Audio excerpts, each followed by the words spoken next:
Movie की starting में हमें सन 1984 में बर्लिन को दिखाया जाता है। बर्लिन ने पूरे कोंगो पर कब्जा कर रखा है और वहाँ की सरकार चलाने के कारण बर्लिन के पास अब पैसा नहीं बचा है, यहाँ तक कि अपनी आर्मी को देने के लिए भी पैसा नहीं बचा। इसीलिए वह लियोन और आर्मी के कुछ सोल्जर्स को कोंगो की एक ऐसी जगह पर भेजते हैं जिसे उपहार कहा जाता है। उपहार के अंदर डायमंड और हाथी के दांत काफी ज्यादा मात्रा में देखने को मिलते हैं और हीरे लेने के लिए ही लियोन यहाँ पर आया है। लियोन अपनी आर्मी के साथ आगे बढ़ रहा था, जब उन पर वहाँ के कबीले के लोग हमला कर देते हैं और लियोन के सारे आदमी मारे गए थे, बस लियोन वहाँ पर अकेला बचा था। अब कबीले का सरदार आगे आता है और लियोन को कहता है, मुझे पता है तुम यहाँ पर हीरो के लिए आए हो और तुम्हें जो भी चाहिए मैं वो सब तुम्हें दे दूंगा, बस तुम्हें एक आदमी को मेरे पास लाना होगा जिसका नाम है टार्जन। मूवी के दूसरे सीन में हमें टार्जन को दिखाया जाता है जो कि जंगल छोड़कर अब लंदन आ चुका है। वहाँ का प्राइम मिनिस्टर उसे अपने पास बुलाता है और उसे एक लाइटर देता है जो कि कोंगो के राजा ने उसके लिए भेजा था। प्राइम मिनिस्टर उसे कहता है कि तुम्हें अफ्रीका जाना चाहिए, उन्हें तुम्हारी जरूरत है और साथ ही तुम पूरा अफ्रीका घूम भी लोगे, पर टार्जन उन्हें मना कर देता है। टार्जन कहता है कि मैं ऑलरेडी पूरा अफ्रीका घूम चुका हूँ, मुझे वहाँ के चप्पे चप्पे के बारे में पता है, मैं अफ्रीका नहीं जाने वाला। यह कहकर टार्जन वहाँ से बाहर चला जाता है। प्राइम मिनिस्टर का एक आदमी जॉर्ज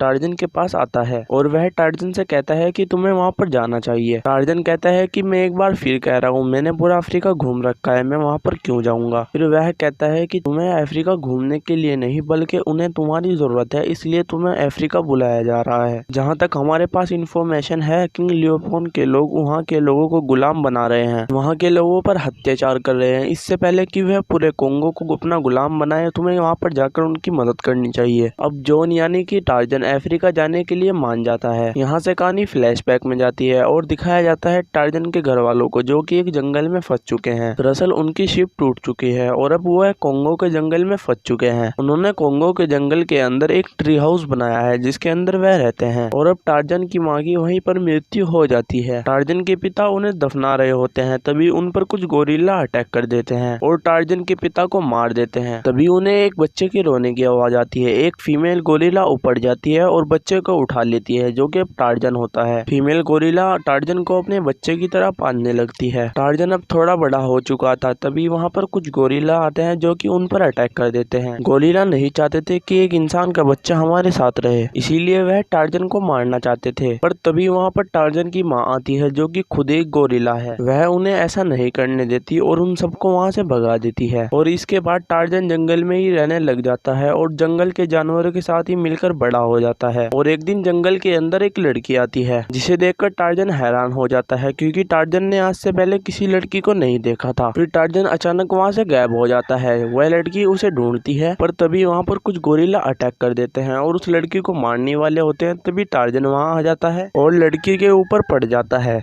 जिससे टार्जन खुद बहुत ज्यादा जख्मी हो जाता है। इसके बाद वह लड़की जिसका नाम जैन होता है वह उसे कूबा कबीले के पास ले जाती है। कूबा कबीले के लोग टार्जन का इलाज करते हैं और उसे बिल्कुल ठीक कर देते हैं। टार्जन को जैन से प्यार हो जाता है और वह जैन से शादी कर लेता है और शादी के बाद वह टार्जन के माता पिता के घर ब्रिटेन में रहने लग जाते हैं। और यहाँ से कहानी वापस प्रेजेंट में दिखाई जाती है जहाँ पर टार्जन को दिखाया जाता है जो कि एक बहुत कामयाब इंसान है। टार्जन अपनी वाइफ से कहता है कि मैं वापस अफ्रीका जा रहा हूँ। जैन भी अफ्रीका जाने के लिए जिद करने लगती है, पर टार्जन उसे समझाता है कि वहाँ तुम्हारी जान को खतरा है। जैन उसकी बात नहीं मानती और वह कहती है कि मैं तुम्हारे साथ जाऊंगी और वहाँ पर कूबा कबीले के साथ रहूंगी। मूवी के अगले सीन में टार्जन, जैन, जॉर्ज यह तीनों के तीनों पहुंच जाते हैं कोंगो। रास्ते में टार्जन को कुछ शेर मिलते हैं जो कि टार्जन के दोस्त होते हैं और वह टार्जन के साथ गले मिलते हैं और फिर वहाँ से चले जाते हैं। फिर वह तीनों के तीनों लोग कूबा कबीले के पास पहुँच जाते हैं। जैन कूबा कबीले के सभी लोगों के साथ गले मिलती है क्योंकि वह उस कबीले को पहले से ही जानती थी। जैन के पिता एक प्रोफेसर थे जो कि इस कबीले के लोगों को पढ़ना लिखना सिखाते थे। रात हो जाती है और सभी लोग बैठे हुए एंजॉय कर रहे होते हैं। तभी लियोन वहाँ पर अपनी आर्मी के साथ आ जाता है और कूबा कबीले के सरदार को मार देता है। को बंदी बनाकर दूसरे कबीले के लोगों को सौंपना चाहता था, जिसके लिए लियोन को उस कबीले का सरदार काफी सारे हीरे देगा। इसीलिए लियोन टार्जन को बंदी बना लेता है और अपने साथ ले जा रहा होता है। तभी वहाँ पर जॉर्ज पीछे से गोलियां चला देता है जिससे टार्जन वहाँ से भाग जाता है, पर लियोन उसकी वाइफ को बंदी बना बनाकर वहाँ से ले जाता है, क्योंकि उसे पता है कि अगर एक बार इसकी वाइफ यहाँ पर आ गई तो टार्जन अपने आप आ जाएगा। रास्ते में लियोन टार्जन की वाइफ को बताता है कि टार्जन को जो इनविटेशन कार्ड आया था वह किसी रॉयल फैमिली ने नहीं बल्कि हमने ही भेजा था। जैन कहती है कि तुमने अपनी जिंदगी की सबसे बड़ी गलती की है, तुम जानते नहीं कि टार्जन तुम्हारा क्या हाल करेगा। दूसरी तरफ टार्जन को दिखाया जाता है जो कि कबीले के सरदार और अपनी पत्नी के किडनैप होने पर बहुत ज्यादा शर्मिंदा है। टार्जन को पता है कि वह कहाँ पर जा रहे हैं, इसीलिए टार्जन उनसे पहले उस जगह पर पहुंचने का फैसला करता है। जॉर्ज उसे कहता है कि मैं भी तुम्हारे साथ चलूंगा। टार्जन को इस पर बहुत गुस्सा आ जाता है और वह जॉर्ज का गला पकड़कर कहता है कि तुम्हारी वजह से ये सब हुआ है, मैं यहाँ पर आया हूँ और अब मुझे अपनी पत्नी को बचाना है, तुम हमारे साथ नहीं जा पाओगे, तुम पीछे रह जाओगे। पर जॉर्ज नहीं मानता और वह उनके साथ जाने की जिद करता है। फिर जॉर्ज और टार्जन जंगलों से होते हुए निकल जाते हैं और वह एक ट्रेन के अंदर आते हैं जहाँ पर वह देखते हैं कि वहाँ पर काफी सारे लोगों को बंदी बनाया हुआ है। टार्जन उन सभी को मारता है और बंदी बने लोगों को आजाद कर देता है। शिप जहाँ पर आने वाली थी, टार्जन वहाँ पहुँचने के बाद कबीले के लोगों को अलविदा कहता है। जॉर्ज को कबीले के लोगों के साथ वापस जाने के लिए बोलता है, पर जॉर्ज मना कर देता है और टार्जन के साथ आगे बढ़ जाता है। जैन पानी में कूदकर शिप से भाग जाती है। शिप के सभी लोग जैन का पीछा करते हैं और एक जंगल में पहुंच जाते हैं जहां पर कुछ गोरिल्ला जैन को घेर लेते हैं, पर जैन को पता था कि इनके सामने झुकने से यह छोड़ देते हैं। जैन उनके सामने झुक जाती है और वह जैन को कुछ नहीं कहते। तभी लियोन और उनके आदमी वहां पर आ जाते हैं। जैन उन्हें कहती है, वादा करो कि तुम गोरिल्ला को कुछ नहीं कहोगे, मैं तुम्हारे साथ चलने के लिए तैयार हूँ। लियोन कहता है कि ठीक है, मैं इन्हें कुछ नहीं कहूंगा। फिर वह दोनों वहां से जा रहे होते हैं। तभी लियोन के साथी गोरिल्ला को गोली मारना शुरू कर देते हैं और काफी सारे गोरिल्लाज को वहां पर मार देते हैं। दूसरी तरफ टार्जन और जॉर्ज, जहां पर टार्जन को जैन की आवाज सुनाई देती है और वह पहाड़ी से कूदकर बैलों से लटककर फटाफट जैन के पास पहुंच जाता है और वहां पर टार्जन को मिलता है उसका भाई जो कि बचपन में उसके साथ रहा करता था, जो कि एक गोरिल्ला है। फिर कहानी यहाँ से फ्लैशबैक में जाती है और एक शिकारी को दिखाया जाता है जो कि टार्जन की माँ को मार देता है। टार्जन को इस पर बहुत दुख होता है और वह उस शिकारी को वहीं पर जान से मार देता है। वह शिकारी उस कबीले के राजा का बेटा था जो अब टार्जन को पकड़ना चाहता है, जिसने लियोन को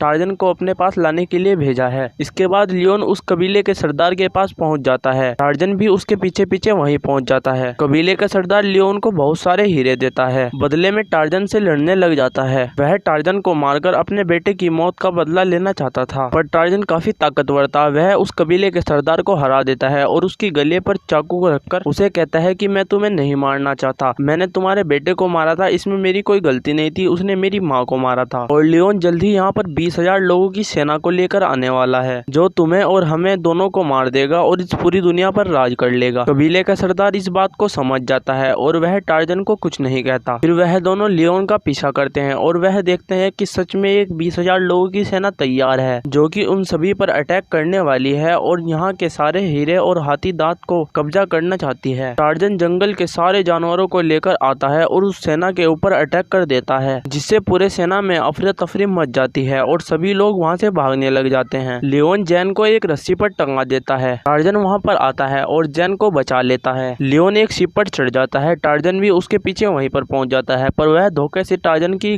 गर्दन में एक रस्सी को डालता है जो कि एक खास किस्म की रस्सी होती है जिसे तोड़ना लगभग नामुमकिन होता है। वह टार्जन के गले को उससे बांध देता है, जिससे टार्जन को सांस भी नहीं आ रहा था। टार्जन एक अजीब सी आवाज निकालता है जिससे समुद्र के सारे मगरमच्छ बाहर आ जाते हैं और लियोन को खा जाते हैं। फिर टार्जन अपनी पूरी पावर लगाता है और उस रस्सी को तोड़ देता है। शिप का फ्यूल टैंक फट जाता है, जिससे वह पूरी शिप तबाह हो जाती है और वहां पर बहुत बड़ा धमाका होता है। जैन उसे देखकर समझती है कि टार्जन मर चुका है, पर तभी टार्जन जैन के पीछे से आता है और उसके कंधे पे सर रखकर खड़ा हो जाता है। यह देखकर सभी लोग बहुत खुश होते हैं कि टार्जन अब भी जिंदा है और इसी के साथ यह मूवी एंड हो जाती है।